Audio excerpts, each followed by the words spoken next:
Good morning everyone. Shri Nandishwar विद्यालय द्वारा संचालित ऑनलाइन शिक्षण में आपका स्वागत है। अपन अभी देख रहे थे अपना 6वां अध्याय जो कि था multinational corporation and joint sector यानी कि बहुराष्ट्रीय निगम और संयुक्त क्षेत्र। तो कल अपन ने देखा था बहुराष्ट्रीय निगम यानी कि बहुराष्ट्रीय निगम से आशय एक ऐसे उपक्रम से होता है जो अपना व्यवसाय क्या करती है, एक देश में तो संचालित करती ही है जहां पर वह स्थापित है, साथ ही साथ वह अन्य देशों में भी अपना व्यवसाय संचालित करती है, अर्थात अपने व्यवसाय की शाखाओं को अन्य देशों में भी फैला लेती है। उसको हम कहते हैं कि वो क्या है, बहुराष्ट्रीय निगम है। इसके कारण क्या होता है, हमें बहुत अधिक मात्रा में नई नई तकनीक प्राप्त हो जाती है, विशाल मात्रा में पूंजी के संसाधन प्राप्त हो जाते हैं और उससे क्या हो जाता है, बहुत से जो बेरोजगार युवा हैं जिनके पास रोजगार नहीं है उनको रोजगार की प्राप्ति हो जाती है। आज अपन देखते हैं कि हमारा संयुक्त क्षेत्र क्या होता है। तो सबसे पहले अपन को ये देख लेना चाहिए कि इसके अंतर्गत क्या होता था, जो हमारे सार्वजनिक क्षेत्र थे जो निजी क्षेत्रों को क्या करते थे, ऋण उधार में देते थे। तो एक समिति है जिसको परेशानी आई कि सार्वजनिक क्षेत्र निजी क्षेत्र को ऋण तो दे देते हैं और उसके बाद उस पर हमारा कोई कंट्रोल ही नहीं रहता है। तो उन्होंने कहा कि अगर कोई भी सार्वजनिक क्षेत्र जो निजी क्षेत्रों को या किसी भी संस्थाओं को ऋण प्रदान करती है तो उसके साथ साथ में हमें उन पर नियंत्रण करने का भी अधिकार होना चाहिए, साथ ही साथ उनको दिए गए ऋण पर हमें ब्याज की भी प्राप्ति होना चाहिए। तो कुल मिलाकर उन्होंने कहा कि एक काम करते हैं, अपन संयुक्त क्षेत्र का निर्माण करते हैं जिसके अंतर्गत ऐसे व्यवसाय संचालित किए जाएंगे जिसके अंतर्गत निजी और सार्वजनिक दोनों क्षेत्रों का ही सहयोग माना जाएगा, अर्थात पूंजी, नियंत्रण, स्वामित्व दोनों क्षेत्रों का होगा। अब ऐसे में अपन देखेंगे जैसे पेट्रोल पंप होते हैं, सहकारी समितियां होती हैं, तो वो ज्वाइंट सेक्टर के अंतर्गत ही आती है। तो यानी कि संयुक्त क्षेत्र से आशय एक ऐसे क्षेत्र से होता है जिसके अंतर्गत किसी भी व्यवसाय या उपक्रम का जो संचालन किया जाता है वह निजी स्वामित्व और सरकारी स्वामित्व यानी कि सार्वजनिक और निजी दोनों के स्वामित्व के और नियंत्रण के अंतर्गत संचालित किया जाता है। अब अपन देखते हैं कि संयुक्त क्षेत्र के लाभ कौन कौन से होते हैं।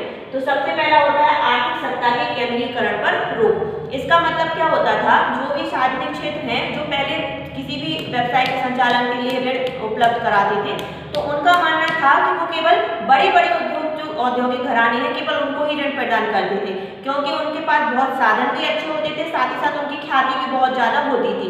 लेकिन फिर क्या हुआ, जब से संयुक्त क्षेत्र आया तो आर्थिक सत्ता का केंद्रीकरण कम हो गया, यानी कि केवल उन्हीं लोगों को ऋण प्रदान न कर जो अच्छी ख्याति वाले हैं, जिनके पास पूंजी की मात्रा ज्यादा है, इसके बजाय उन लोगों को भी रोजगार दिया गया जिन्हें अपना व्यवसाय संचालित करना है। तो इस प्रकार से आर्थिक सत्ता का केंद्रीकरण रुक गया। दूसरा हमारा पॉइंट है नवीन साहसियों को प्रोत्साहन।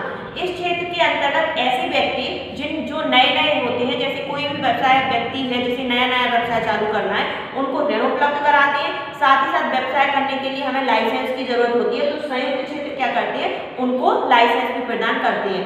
साथ ही साथ ये जो संयुक्त क्षेत्र है जो नवीन व्यक्तियों को क्या करती है, ऋण उपलब्ध कराती है, तो दिए गए ऋण पर उन्हें ब्याज की प्राप्ति भी होती है। तो नवीन साहसियों को अर्थात नए व्यक्तियों को जिनको अपना व्यवसाय संचालित करना है उनको ऋण उपलब्ध संयुक्त क्षेत्र के अंतर्गत कराया जाता है। तीसरा होता है सार्वजनिक कोषों का सदुपयोग। अब पहले क्या होता था, जो हमारे सार्वजनिक क्षेत्र व निजी क्षेत्र को ऋण दे देते थे उनका काम खत्म हो जाता था, लेकिन फिर जब संयुक्त क्षेत्र का निर्माण हुआ तो निजी क्षेत्रों को दिए गए ऋण को वो क्या कर सकते हैं, शेयर्स में भी चेंज कर सकते हैं, साथ ही साथ दिए गए ऋण पर उन्हें अच्छी दर से ब्याज भी प्राप्त हो जाता है। इस प्रकार जो सार्वजनिक क्षेत्र है उनका सदुपयोग वो अपनी जनता के हित में कर सकते हैं। चौथा होता है भय की समाप्ति। अब पहले क्या होता था, जो निजी क्षेत्र होते थे उनको एक डर बना रहता था कि मान लीजिए हम व्यवसाय अच्छा नहीं कर पाए तो सरकार क्या होती है, हमें व्यवसाय करने से रोक सकती है।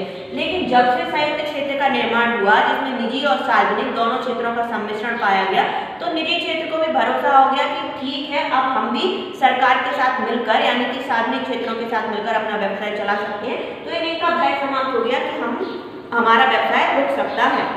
तो इस प्रकार ये हुए इसके लाभ। अब अपन देखेंगे इसकी सीमाएं कौन कौन सी है, यानी कि संयुक्त क्षेत्र के कौन कौन से दोष होते हैं। तो सबसे पहला होता है बड़े व्यापारिक घरानों को लाभ। ये तो कहने की बात थी कि जिनकी ख्याति अच्छी होती है केवल उन्हीं को ऋण ना देकर निजी क्षेत्रों को भी ऋण दिया जाता है। बाकी इसमें होता क्या है कि ऐसे व्यवसाय ऐसे औद्योगिक धंधे जो अच्छी ख्याति वाले होते हैं, जिनके पास विशाल वित्तीय साधन होते हैं, केवल जो संयुक्त क्षेत्र है उनको ही ऋण उपलब्ध कराती है, क्योंकि उनको एक सिक्योरिटी भी होती है कि इनका व्यवसाय अच्छा चल रहा है, आगे आने वाले समय में ये क्या करेंगे, हमें अपना ऋण समय पर वापस कर देंगे। तो कुल मिलाकर जो बड़े व्यापारिक घराने हैं केवल उनको ही इसमें लाभ मिलता है। दूसरा होता है निजी क्षेत्र का प्रभुत्व। ये तो अपन पहले भी पढ़ चुके हैं कि जो सार्वजनिक क्षेत्र होते हैं उनके अंतर्गत अपन ये मान सकते हैं कि ज्यादा अनुभवी लोग नहीं रहते हैं, बल्कि निजी क्षेत्र के अंतर्गत क्या होते हैं, ज्यादा अनुभवी लोग रहते हैं, नई नई तकनीकें जानते हैं वो, इसीलिए कुल मिलाकर क्या होना पड़ता है, संयुक्त क्षेत्र के अंतर्गत हमें निजी व्यक्तियों पर ही क्या करना पड़ता है, निर्भर रहना पड़ता है, उन्हीं की तकनीकों को अपनाना पड़ता है, इसीलिए इसमें निजी क्षेत्र का प्रभुत्व ज्यादा पाया जाता है। तीसरा होता है प्रबंध में कठिनाई। अब मान लीजिए तो वैसे तो कहने की बात है कि निजी और सार्वजनिक दोनों क्षेत्रों क्या करते हैं, मिलकर अपना व्यवसाय करते हैं, यानी कि नियंत्रण और प्रबंध दोनों व्यवसायों का माना जाता है। लेकिन संयुक्त क्षेत्र के अंतर्गत हम देखें तो स्वामित्व केवल सरकार का ही माना जाता है। अब संयुक्त अगर स्वामित्व केवल सार्वजनिक क्षेत्र लेगी तो निजी क्षेत्रों को भी इसमें बुराई होगी, इसीलिए इसका प्रबंध जो होता है वो ठीक तरीके से नहीं हो पाता है। इस प्रकार ये हुआ हमारा संयुक्त क्षेत्र। अब अपन देखते हैं कि संयुक्त साहस क्या होता है। तो संयुक्त साहस से आशय एक ऐसे उपक्रम से होता है जिसके अंतर्गत जो बहुराष्ट्रीय निगम है, जो अपन पढ़ चुके हैं, यानी कि ऐसा उपक्रम जो एक या एक से अधिक देशों में अपना व्यवसाय करते हैं। तो संयुक्त साहस के अंतर्गत वही बहुराष्ट्रीय निगम जब विदेशों के साथ मिलकर व्यापार करते हैं, यानी कि अन्य देशों के साथ मिलकर व्यापार करते हैं, उसको हम कहते हैं संयुक्त साहस। यानी कि कोई अपनी पूंजी लगाता है, कोई अपनी टेक्निक लगाता है, कोई अपनी वित्तीय साधन लगाता है, तो कुल मिलाकर क्या करते हैं, जो बहुराष्ट्रीय निगम और विदेशी देश जो होते हैं वो साथ में मिलकर जब व्यवसाय करते हैं तो उसको हम कहते हैं कि वो क्या है, संयुक्त साहस है। अब जो संयुक्त साहस होता है वो 3 प्रकार का होता है। सबसे पहला होता है मिश्रित संयुक्त साहस, दूसरा होता है संयुक्त साहस और तीसरा होता है संयुक्त संचालित उद्यम। तो अब जो मिश्रित संयुक्त साहस होता है उसके अंतर्गत क्या होता है, जो बहुराष्ट्रीय निगम होते हैं और दूसरा जो हमारे विदेशी देश होते हैं वो बराबर मात्रा में अपनी पूंजी और वित्तीय साधन लगाते हैं, यानी कि जितनी पूंजी बहुराष्ट्रीय निगम लगा रहे हैं उतनी ही पूंजी क्या लगाएंगे, विदेशी देश लगाएंगे, उसको हम कहते हैं मिश्रित संयुक्त साहस। दूसरा होता है संयुक्त साहस। इसके अंतर्गत क्या होता है, एक तो हमारा घरेलू देश यानी कि जो बहुराष्ट्रीय निगम वो होगा और दूसरा जो विदेशी देश होगा।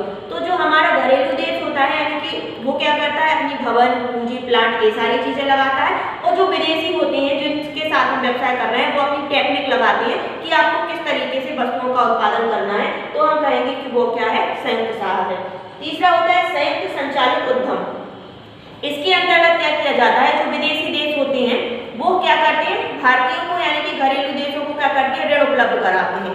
अब हमें ऋण उपलब्ध होगा, हम वस्तुओं का उत्पादन करेंगे, उनका विक्रय करेंगे और उसको चुकाएंगे कैसे, जब हमने जिन वस्तुओं का निर्यात किया उसके द्वारा हम वो विदेशी ऋण चुका देते हैं, उसको कहते हैं संयुक्त संचालित उद्यम। अब यहाँ पर देखते हैं संयुक्त साहस के लाभ क्या क्या होते हैं। तो संयुक्त साहस के माध्यम से क्या होता है, हमें नई नई वस्तुओं के बारे में जानकारी मिलती है, अर्थात नव प्रवर्तन को प्रोत्साहन मिलता है, क्योंकि हम जब विदेशों के संपर्क में आएंगे उनके माध्यम से क्या करेंगे, नई नई चीजों को सीखेंगे। दूसरा होता है यहाँ पर बाजार का विकास हो जाता है, क्योंकि जब बहुराष्ट्रीय निगम एक तो पहली बात खुद इतने विस्तृत होते हैं और विदेशों के संपर्क में आएंगे तो उनका क्या होगा, बाजार अपने आप विस्तृत हो जाएगा। इसके अंतर्गत एक और चीज होती है, जो नए नए व्यक्ति होते हैं उनको रोजगार भी मिलता है, साथ ही साथ इसमें जोखिम भी उठाना पड़ता है, तो जोखिम का प्रतिफल भी व्यक्तियों को मिल जाता है। इस प्रकार ये हुए संयुक्त साहस के रूप और उसके लाभ। इस प्रकार अपना चैप्टर पूरा कंप्लीट हुआ। बहुराष्ट्रीय निगम के बारे में अपन ने इसमें जाना, साथ ही साथ संयुक्त क्षेत्र, संयुक्त साहस के बारे में जाना। आई होप आप घर पर बहुत अच्छे से स्टडी कर रहे होंगे, धीरे धीरे समझने की कोशिश करिए, आपको अच्छे से समझ में आएगा। जो भी आपको समझ में नहीं आता है आप इसको जाकर कंसल्ट कर सकते हैं। बाकी नेक्स्ट वीडियो में अपन नेक्स्ट चैप्टर के साथ मिलते हैं। Thank you.